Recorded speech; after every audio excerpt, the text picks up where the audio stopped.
Streets is such, streets is such a dirty game. Streets is such a dirty game. Streets is such, streets is such a dirty, dirty game. Such a dirty game. Yo, once again, it's on. Back at you one more again. Real Kens TV and the House Like Kitchen Sinks. Now, before I get into today's story, if you will, understand that I'm the self proclaimed Mr. 30 Minutes or Better. Meaning that anytime I bring you a story, it's guaranteed to be 30 minutes or better. So if you're on your way to work, you don't feel like being there. We so often don't. You're on your way home from work, you feel like laughing, you feel like crying. Perhaps you're trying to lay down and take a nap, or you're trying to go to sleep at night, depending on whatever time you're listening to or viewing this video. Or you're just in the mood for a good old fashioned true, keyword being true, penitentiary slash life story slash life experience. This is the channel for you. If you prefer your 8 to 12 to 15-minute videos, absolutely nothing wrong with that whatsoever. But at Real Kens TV, it's 30 minutes or better. So with all that being said, wrapped up into one big old nutshell, guess what? There is a message. Now, I've been under the weather the last few days or so I haven't really been, feeling like getting on camera. So I feel like, you know what? I'll still bring the people the at least the audio version. The show must go on, respectfully. Holiday seasons. It's a lot of people out here getting ready for Christmas. Um, but you got a lot of individuals that kind of get down during these times of the year. Perhaps financially they're not in a position to, where they would like to be at.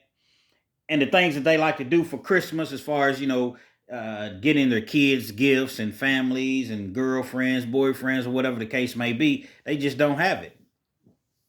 I know exactly where they're coming from.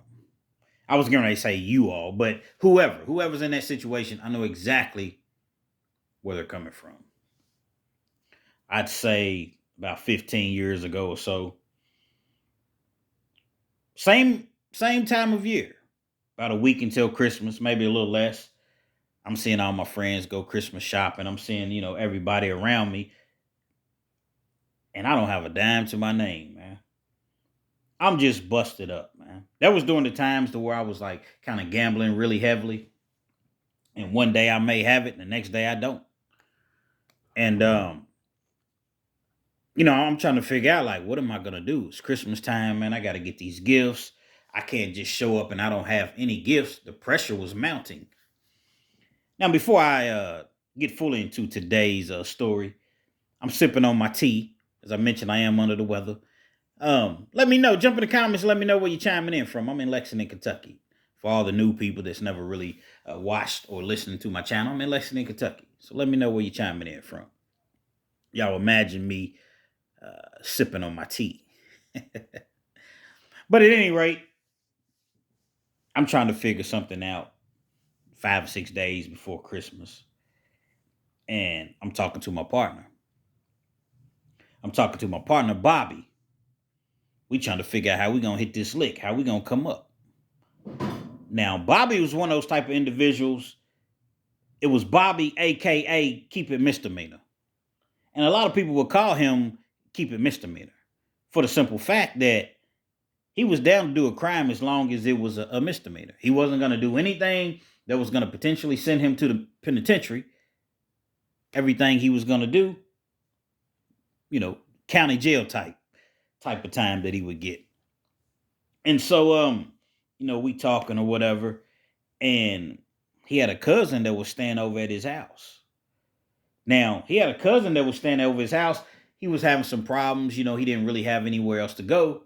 So he was like, you know what, man? You can just come over here and stay, man, until you get your stuff in order or whatever. His name was Curtis.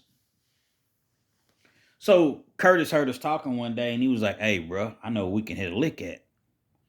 So we listening. I don't even know Curtis. Again, that's Bobby's first cousin. Like they're, first cousins or whatever. So he's like, man, I know we can hit this lick at. So I'm listening. It's like, man, there's this bank, man.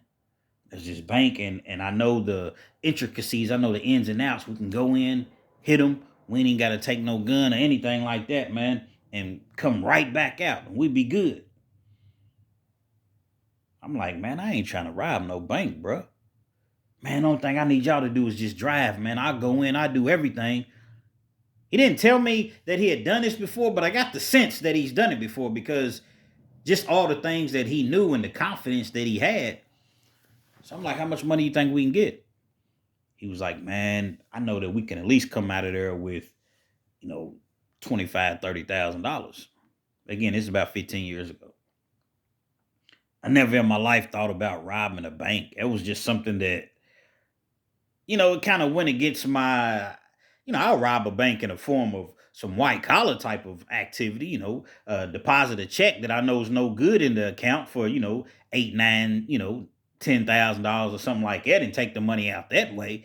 But as far as like going in, physically robbing them, although I wouldn't have been the one going in, but at the same time, I was already aware of if he were to get caught up and then he screams my name or, we get caught together or what have you, I'm just as guilty as the individual that went in. So it's all the same. And that's what a lot of people don't understand. I'm not even going to lie to you all, though. I thought about it. I'm like, man, I got to get my daughter something for Christmas, man. And, my mother and the rest of my family members, I can't just be showing up with nothing. I'm talking about I didn't have anything. I said, man, give me a day to think about it. So I'm talking to Bobby, my partner. He's like, although he was keeping misdemeanor, he's like, man, the only thing we got to do is just drive. He said he'll go in and do everything. So he was with it. I got to thinking, I was like, man, you know what? This is not worth my life, man. This is not worth the time that I'm going to get because what's going to end up happening is you have two cousins. You have one individual that's going to go in and do everything. When he goes in and does everything, which will be Curtis, as I mentioned previously, if something were to pop off and happen, I'm going to be the one that gets the blame because I doubt that he tells on his cousin. Now, people will tell on their family members, their brothers, sisters, mothers, daddies, or whatever. But in that case, if you can point the finger at me, it would be a lot easier. So I thought about it for a day. I said, nah, man, I can't do that. I'm going to just figure out another way to, come up on this money or whatever. But robbing a bank is just not something that's, nah, I'm not with it. So since I wasn't with it, Bobby decided, well, you know what? Because I'm not with it either. Curtis is still trying to, convince us to change our minds or what have you. I'm just like, nah, man, my no means no, man. Ain't no changing my mind.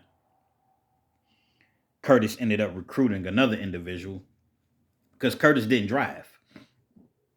So Curtis ended up recruiting another individual that had a car, and he talked them into it. They go, everything went as planned. They hit a lick. The lick wasn't as large as he thought that it was gonna be, but they end up coming up on 11, 12, 13,000, somewhere right around in there, 14,000.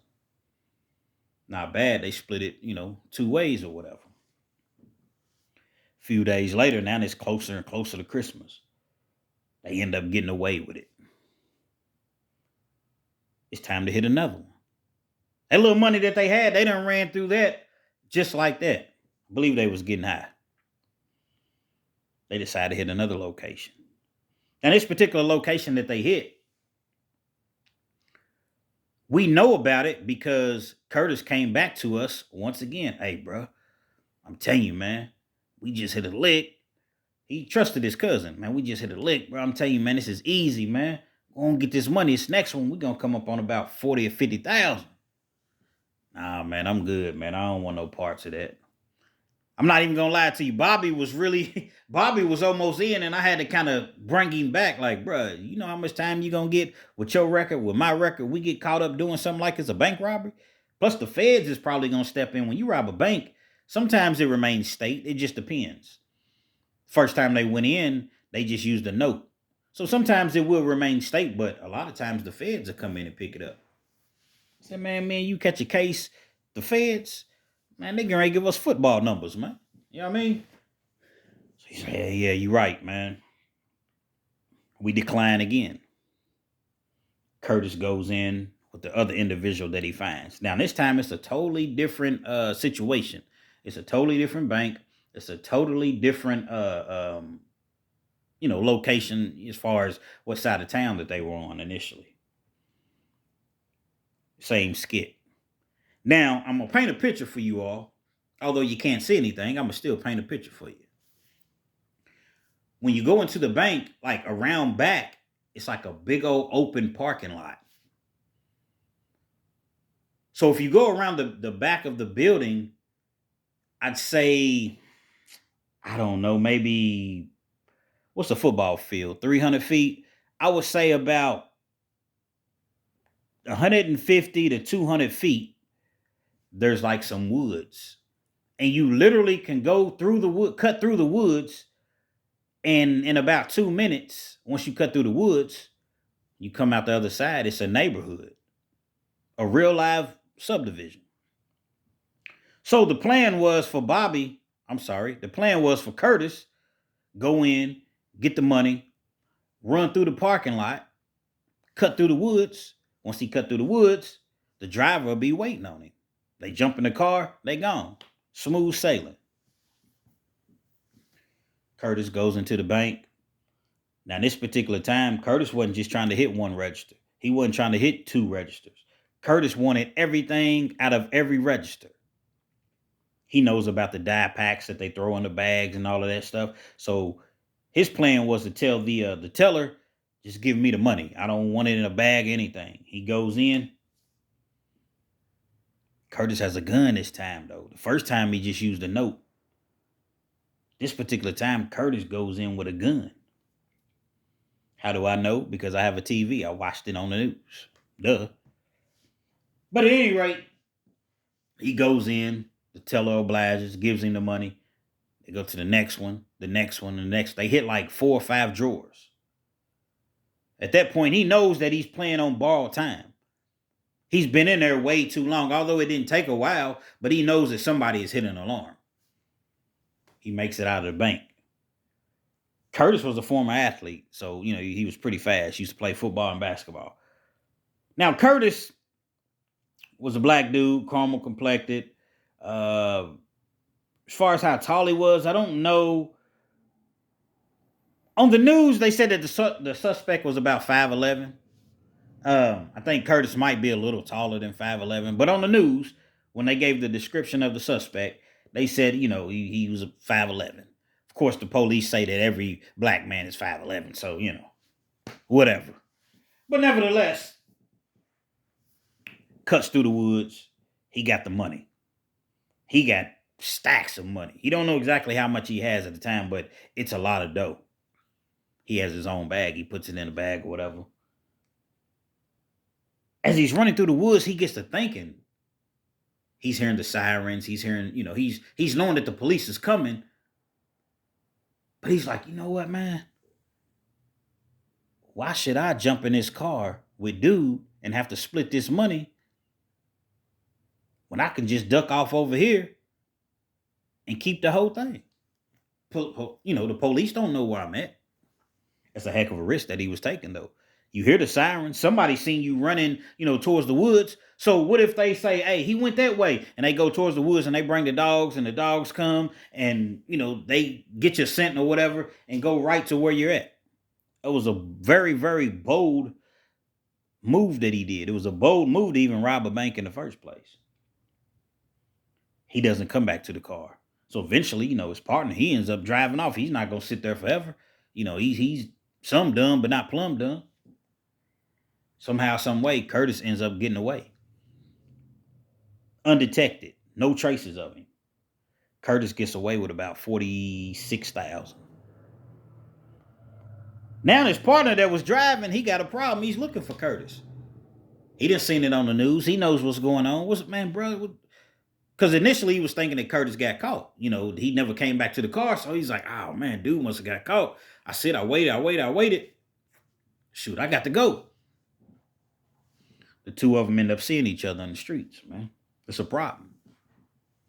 Curtis tells him, look, bro, instead of just denying it, although he had seen it on the news, Curtis was like, look, man, I came back. You was gone, man. You left me for dead. You left me out to dry. You was gone.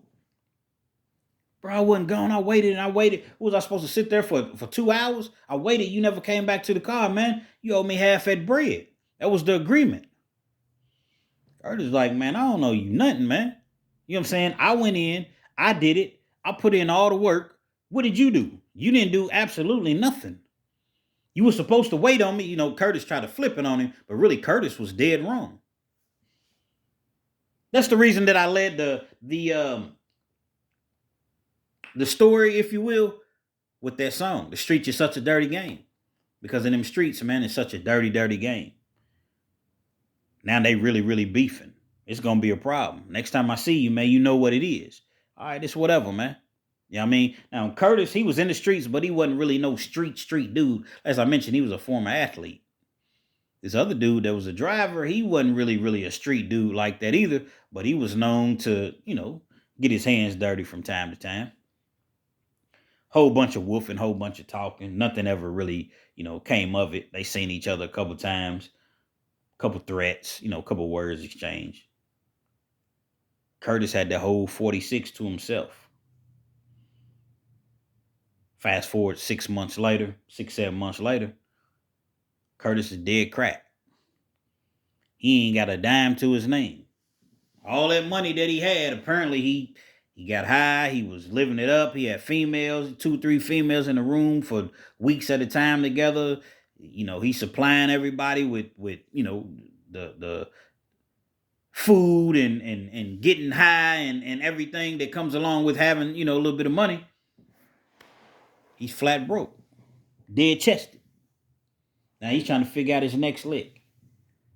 He goes back to his cousin Bobby. Bobby really don't have no rap for him.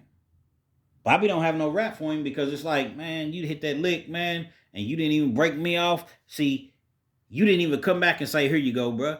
I didn't even see you. I didn't see you until you didn't have nowhere to go. Now you come back here busted and disgusted. I don't got nothing for you, man. I'm telling you, man, we can hit another lick. I'll make it up to you, cuz. We can go hit this lick. Only thing I need you to do is get your mans to drive or whatever. Nah, man, I'm not fooling with that, man. Bobby had a car. Bobby didn't have a car. He drove, but he didn't have a car at the time. So he was trying to get him to, get me. I'm like, you already know the answer to that, man. You know what I'm saying? I already turned that down twice. This dude's crazy, man. Because what ends up happening is when you do something like that, and this is what I try to get people to understand. When you do stuff like that, as far as like robbing banks or anything that you come up on money-wise that quick and that fast, the next time that you need some money, guess what? You're going to think of that exact same thing, and then you're going to run back to it. So you may get away with it 1 or 2, 3, 4 times, but essentially, in the major scheme of things, you're not getting away with it. And what ends up happening is once you get caught, they're going to tie all the other times that those banks got robbed to you. So did you really get away with it? You had fun in the sun for a little bit, had you a little money, got you a couple little girls or whatever. But now I don't literally mean little girls. It's a figure of speech. But at the end of the day, you end up with less than what you had before you even went in. He's out there on them streets. He's trying to figure it out. In the meanwhile, the dude that was driving, we're just going to call him the driver. I don't even know his name. He ends up getting caught up in a trafficking case. He was one of them dudes, he would move and groove or whatever, and he was getting his money out in the streets. He wasn't like a big time dope dealer, but he made a little money in the streets. He was getting his weight up. He ended up getting caught up. Somebody set him up in a sting operation. He gets caught up. He's at the jail. He can't take it. He knows he's going to get hit with the sentence enhancement. He knows that, man, he's going to be gone for a while. Plus, he got caught with a pistol. That's pretty typical. A lot of times, man, when dudes get caught up for trafficking, there's a pistol involved. Not every time, but a lot of times there's a pistol involved. So he ends up getting caught up. He sits in the county jail for a couple weeks.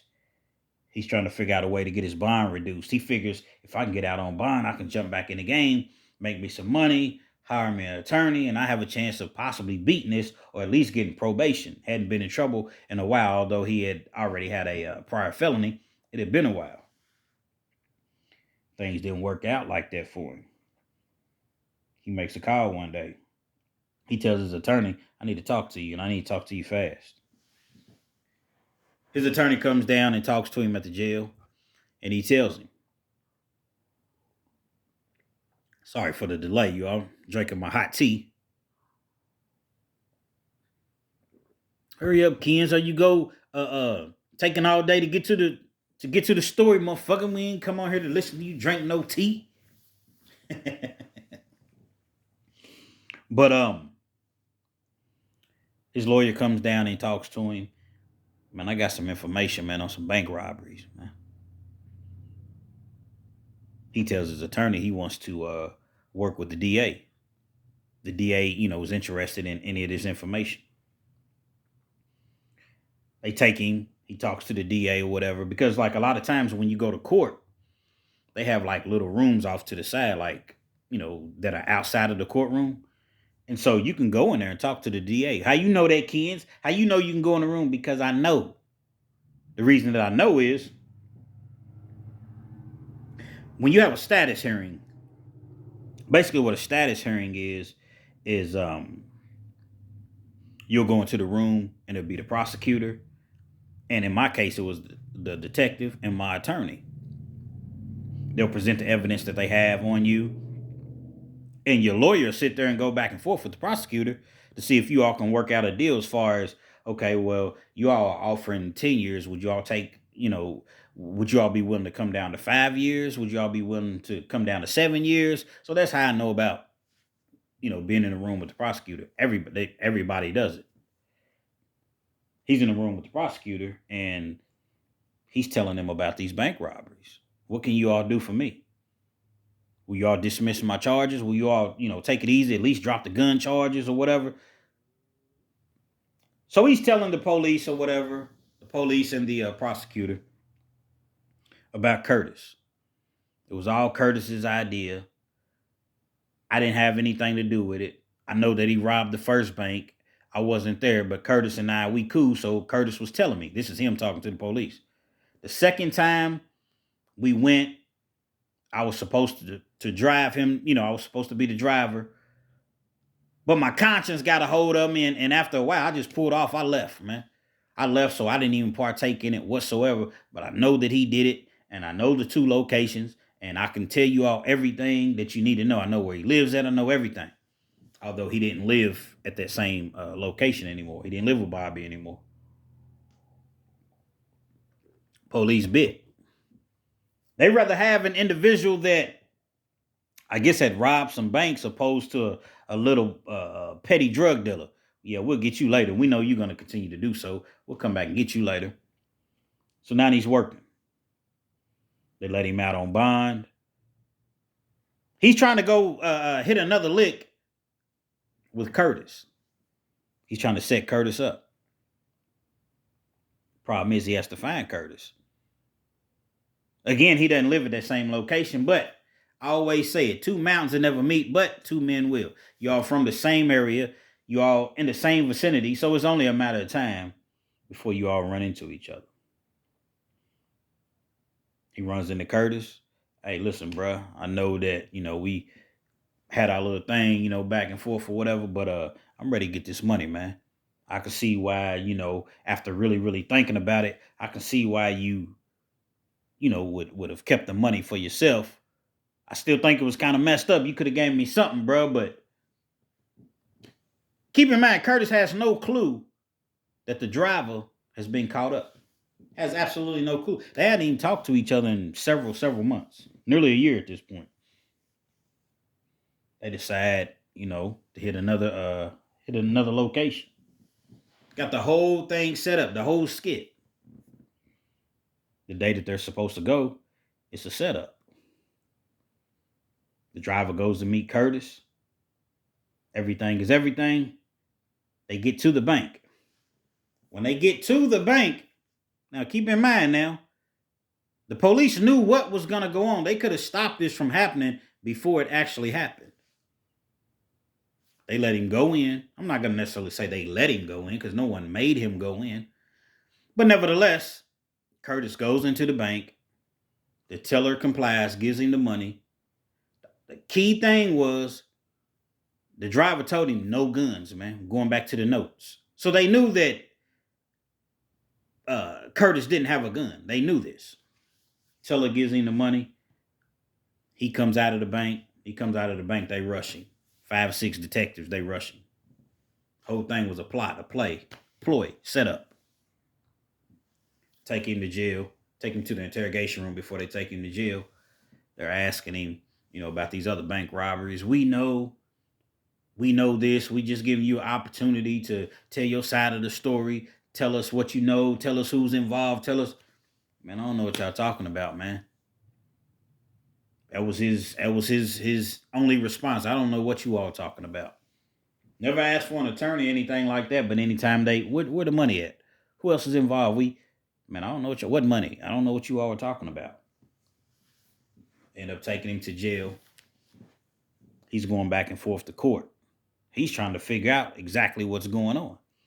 Well, once you go back and forth to court for a while and you get indicted, getting indicted means they just send it up to felony court. That's all an indictment means. So you start off in district court, which is misdemeanor court. And then they send it to the grand jury, which is a group of, I don't remember exactly how many people are on the grand jury, but it's regular people. And they hear your case. And if they figure that a case or that a crime potentially took place, you get indicted. It's old saying, you can indict a ham sandwich. It's not hard to indict someone. So a lot of times when he was indicted by a grand jury. Now, that's not good. Don't get me wrong. But getting indicted don't necessarily mean that you're guilty. I can go downtown and say, hey, this guy shot at me. And if they decide to believe my story, and they come in and arrest you, and then they indict you, here it is, you had never shot at me a day. You've never even seen me. But based upon what I said, and we're in a Commonwealth state, they make up rules as they go. So you are likely to get indicted. Doesn't mean you're going to be convicted. So that's basically what an indictment means for you all that don't know. But once he gets indicted, your lawyer gets to file motions. They got to give you your motion for discovery. Your motion for discovery is all the evidence that the prosecution intends to use against you. Okay, what evidence do you all have against my client? Well, besides the fact that we clearly caught him coming out of the bank, we know that there's 2 other robberies that he's done. They present the evidence of the driver being the one that set everything up. Can't really go to trial with that. So now he's kind of at the mercy of the courts. How you gonna go to trial? Again, you got caught coming out of the bank. You got a person pointing the finger at you on 2 other robberies. One had a gun involved. Wasn't looking good for him. He's fighting the case or what have you. Because just because they offer you a plea deal and they say, we're not coming down, this is the best plea deal we're going to give you, they bluff just like you bluff. They want that conviction, but they're not going to give you 5 years or something small like that. No, you done robbed 3 banks. After fighting it for about a year in court, he ended up with a plea deal. Ended up having to take 22 years in the feds. He had to cop out, plead guilty to 22 years in federal prison. The difference between the feds and the state is, in Kentucky, if he got 22 years and it's in the state, he would have done 20% of his time and went up for parole, which is slightly over 4 years. He would have gone up for parole. In the feds, 22 years, you're going to do 85% of that time, which means I'm thinking 18 years, 19 years before he even goes up for parole. This was about 15 years ago. He's still locked up. He should be getting out within the next couple of years, 2 to 3 years, 2.5, 3 years. But look at how much time he had to spend. All of that money that they came up on. I'm not even going to count the 3rd robbery because the whole thing was just a setup. Them first two rob, he kept the whole bag the second time. The first time, he ended up with, I think 6,500, 7,000. It was his cut. So at 50 some thousand that he got, was it worth 22 years in the pen, in which he's going to end up doing about 18 of it? Was it really, really worth it? I don't think so, man. Streets is such a dirty game, man. You have no friends in the streets. You barely got friends in real life. When it comes down to a person doing prison time or people doing prison time, and it's them or you, it don't take a rocket scientist to figure it out. Who's it going to be? There's no loyalty in the streets anymore. I don't know if it was ever any loyalty. You think a dude is going to sit down and be away from his baby's mama? Because, most dudes, they worried about their baby's mama. That's the number one thing. They ain't worried about their kids. They are, but the first priority is their baby's mama. Wondering who she's going to be out here screwing. They're thinking about that. Thinking about their parents. Thinking about all the things they're going to miss out on. Kids. And the only thing they got to do is point the finger at you and say, hey, this is the guy that did it. It's the guy that planned it. This is the guy that was involved. This was the guy that talked me into it. They could be the masterminds. They could be the manipulators. But at the same time, police is going to believe, or they're going to work with whoever's willing to work with them first. Y'all be mindful. Youngsters, understand that times get hard. Understands that you see your peers with things that, the expensive Jordans, the expensive clothes, the nice cars, the wheels. And all of those things, they look nice, but everything that glitters is not gold. These things are very obtainable if you just work hard and save your money.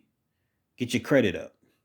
But those things you'll learn as you progress later on in life, those things are not important, man. People that got money, man, they don't walk around $5,000 chains and watches on.